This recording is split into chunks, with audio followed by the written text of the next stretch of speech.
Welcome to Snipisode 9 of the Daily Dose of DMC podcast.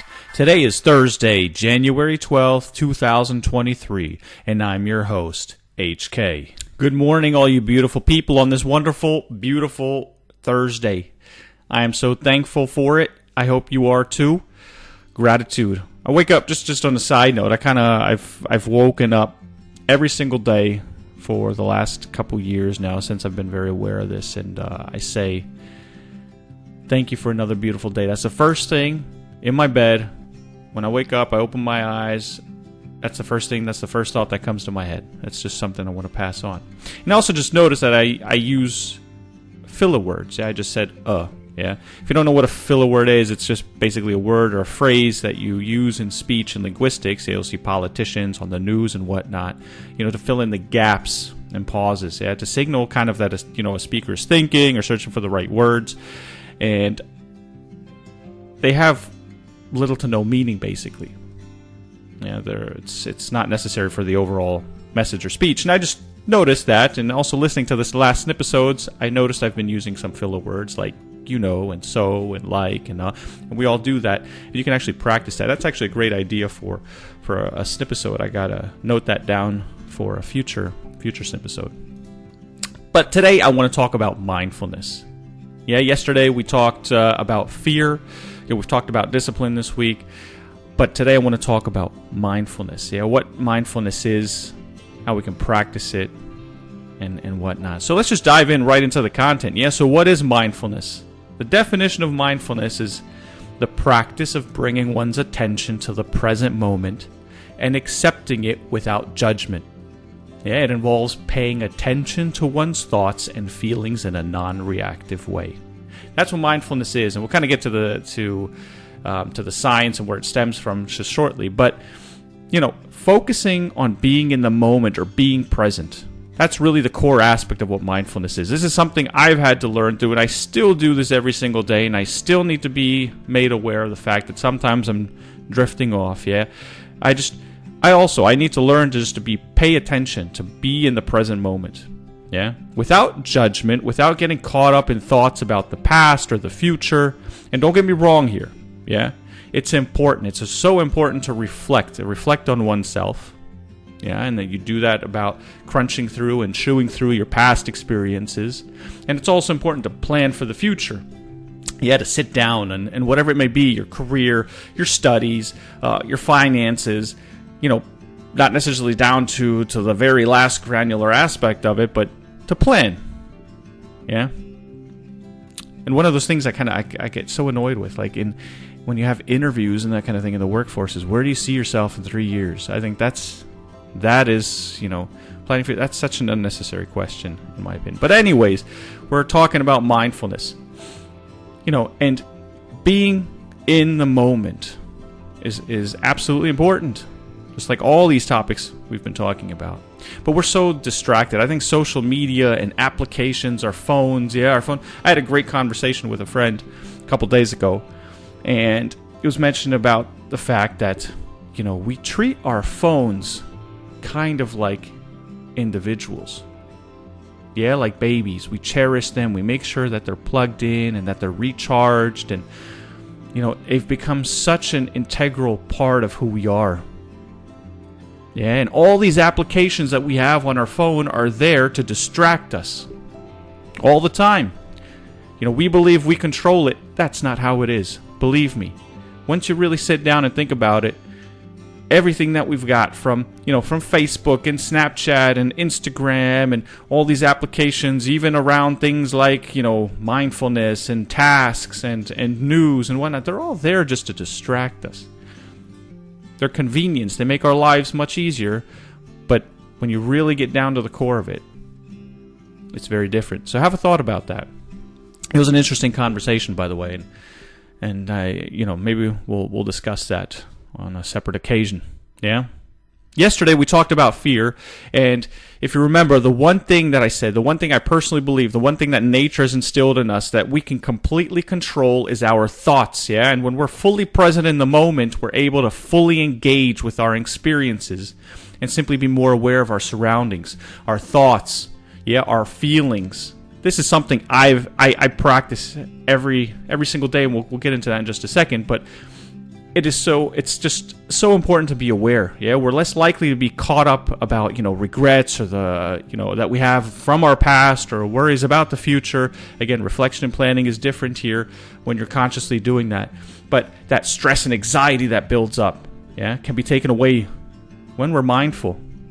Yeah, I believe it also improves relationships. When you're fully engaged and you're fully attentive and interacting with others. Yeah, you look them straight on in the eyes, and you're there. You have that conversation. I know people.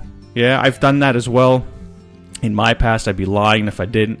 But I try to consciously be aware of this, especially the last years. But one of my previous bosses was completely all over the place. Never very mind. Phone here, there, in a meeting, talking here.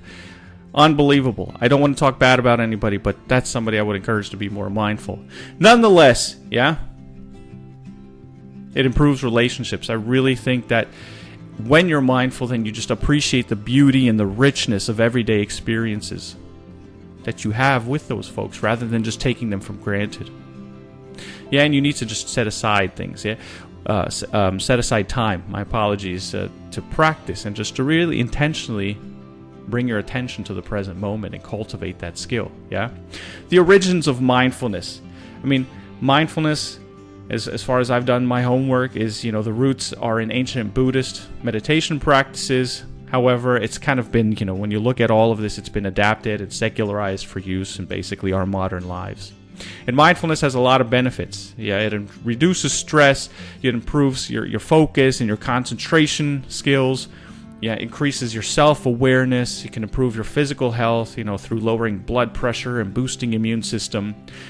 And I hope you're kind of catching the drift of all these things we've been talking about, the benefits they all have, when we're consciously aware of them and doing them.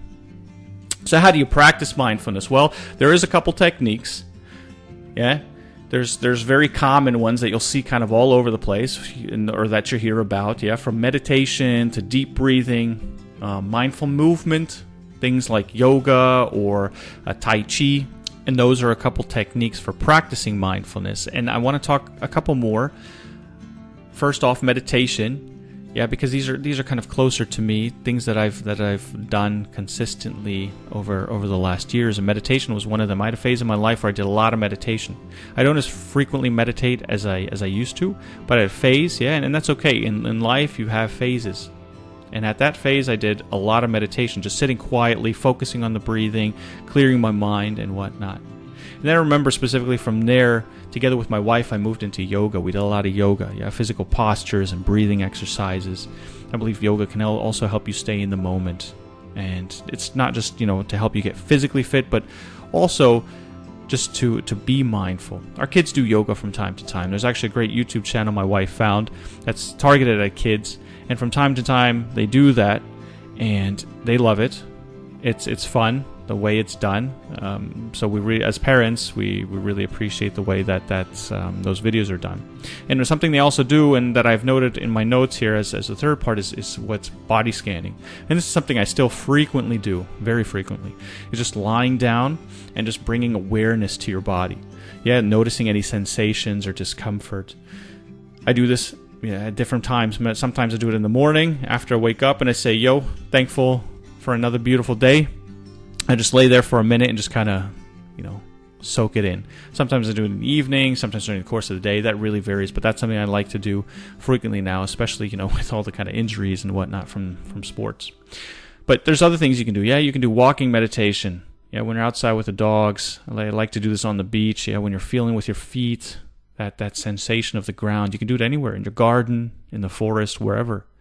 Eating your meals mindfully, paying attention to flavors and textures of the food. And I know it kind of sounds bogus, but to me, that's what kind of mindfulness is all about. At those different moments during the course of your day, just being aware. Really just not just taking everything for granted, because that's how we kind of walk through life, but just being really aware. Or listening. Yeah, shinrin yoku, when you're out in the forest. Yeah, that's the Japanese term. Is when you're out in the forest and you're forest bathing, is what they call it. That's what it is. Yeah, just listen to the sounds and those smells and everything. So there's a lot of ways kind of, how we've secularized mindfulness, but that in its core, just being aware is to me what it is. And you can do that, like I said, with anything. I mean, I try to do that through activities through the course of my day, whether it's through eating or walking the dogs or even household chores. Be mindful about things. So let's quickly talk about the science. I noted down the science because there are several studies that have shown that mindfulness really alters brain structure and the function of the brain in positive ways. It increases the density matter of the brain in regions that are associated with learning and with memory. It reduces the activity in the amygdala. If you listened in yesterday about fear, you'll know what the amygdala is. It's a part of the brain that's involved in stress response. So it has beneficial, like we talked about. It has benefits on the body. And I hope you kind of, it's amazing if you think about, I'm sharing all the benefits of all these different things, areas, these keywords, these aspects of what I try to incorporate in my life and what I hope you incorporate in yours as we transform our minds to being more positive. But if we were able to do that, just imagine all the benefits we have. Lastly, overcoming challenges in practicing mindfulness. And I know this is very difficult because our day-to-day, we get so caught up in everything and everything distracts us. At work, you get an email and there's a task and somebody's calling and you get this. All parts of our lives, at home, everywhere. But mindfulness is something that you can just do. It's your choice. It really is your choice. Remember yesterday I mentioned that I really believe, like I said, nature has instilled upon us that one thing, and that one thing that we have absolutely control over is our thoughts. And being mindful in that is what's important. And there are a couple things you can do. And one of the things that I really encourage people, and this is something that I do, is just start with short periods. Short periods of practice. That's it. And then just gradually build from there. You remember I mentioned James Clear about talking about habits and whatnot. That's what it basically is. Building a habit. Start. If you want to meditate, just sit down. You want to meditate to be more mindful. Just sit down on the first day and just start with a minute. Be mindful for just a minute. On the second day, go to 70 seconds. On the third day, add a couple more seconds and build on that. Continue that pattern until you find that time where you're just satisfied for yourself or that moment. And then and then from there you can work on putting it, say, okay, you want to do it in the morning, you want to do it in the evening, throughout the course of your day, but you're building that habit, and hopefully that habit turns into a ritual. And maybe it's just for a phase in your life. Like I said, for me, I did a lot of meditation a couple of years back for quite some period of time. But I don't do it today, consciously, tomorrow, and every single day till the end of my days. Perhaps I should be. That's another discussion I need to have with myself. But what I'm saying here is that you just need to do it. Just get it done. Just start. Start small and build on that. If you want to read, as you said, you want to read more this year. To start, read a minute, add another minute the other day, or a page, and then 2 pages and 3 pages, and build from there, and then make it into a habit until you can really focus and read for 20 minutes at a time or 30 minutes, whatever it may be. That's basically what it is. Just build on that. That's such a simple thing. Really, that's like the only strategy I want to give out here, because that's what I do. That's what I know works. And it's something that really just takes time and effort to develop. And again, life is going to give us distractions. But be conscious. Be mindful. Like we said, it has a lot of mental and physical benefits. The techniques, there's a variety of techniques to practice mindfulness. Just give it a try. Incorporate it into your daily life. Just the way I try on a daily basis as well. And I catch myself on days where I'm not that mindful. Just to be frank. And honest, I don't want to make this sound like, sugar-coaty and beautiful. But that's the way it is. And we got to work together and transform our minds towards that positivity, towards living a more fulfilled life. Guys, that being said, stay dedicated, motivated, committed all day, every day.